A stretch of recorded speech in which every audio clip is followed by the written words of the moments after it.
పట్టడకల్ వెళ్ళినప్పుడు నాకు నిజంగా మంచి ఫీల్ అనిపించింది. అక్కడ అడుగు పెట్టగానే చుట్టూ ఉన్న పాత గుడులు, పెద్ద పెద్ద రాళ్ళు, కట్టడాలు చూసి చాలా ఆశ్చర్యం అనిపించింది. ముఖ్యంగా అక్కడ ఉన్న శిల్పాలను చూస్తే అస్సలు చూపు తిప్పుకోలేము. ఆ రాళ్ళ మీద మనుషుల ఆకారాలు, దేవుని రూపాలు, ఇలా ప్రతి శిల్పాలు ఎంత చక్కగా చెక్కారో చూస్తే నిజంగా ఆశ్చర్యం వేసింది. ఇంకా ఒక మంచి విషయం ఏమిటంటే ఇవన్నీ ఇప్పటి కట్టడాలు కాదు, దాదాపు 1000 సంవత్సరాల క్రితం చాళుక్య మహారాజులలో కాలంలో ఈ దేవాలయాలను నిర్మించారు. అప్పట్లో ఇప్పట్లా పెద్ద పెద్ద మెషిన్లు లేవు. అయినా ఇంత పెద్ద గుడులను, ఇంత చిన్న చిన్న వివరాలతో ఉన్న శిల్పాలను ఎలా తయారు చేశారో అనుకుంటే నిజంగా వావ్ అనిపించింది.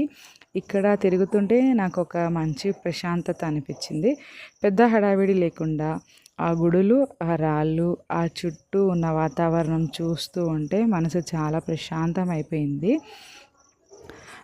నాకు పట్టడకల్ బాగా నచ్చిన విషయం ఏంటంటే చరిత్రను పుస్తకంలో చదవడం కాదు, మన కళ్ళ ముందే చూస్తున్నట్టుగా అనిపించింది. మీరు కూడా ఎప్పుడైనా పట్టడకల్ వెళ్ళారా? ఒక్కసారి కామెంట్లో చెప్పండి మీ ఫీలింగ్ని కూడా. ఇలాంటి మంచి ప్రదేశాల గురించి తెలుసుకు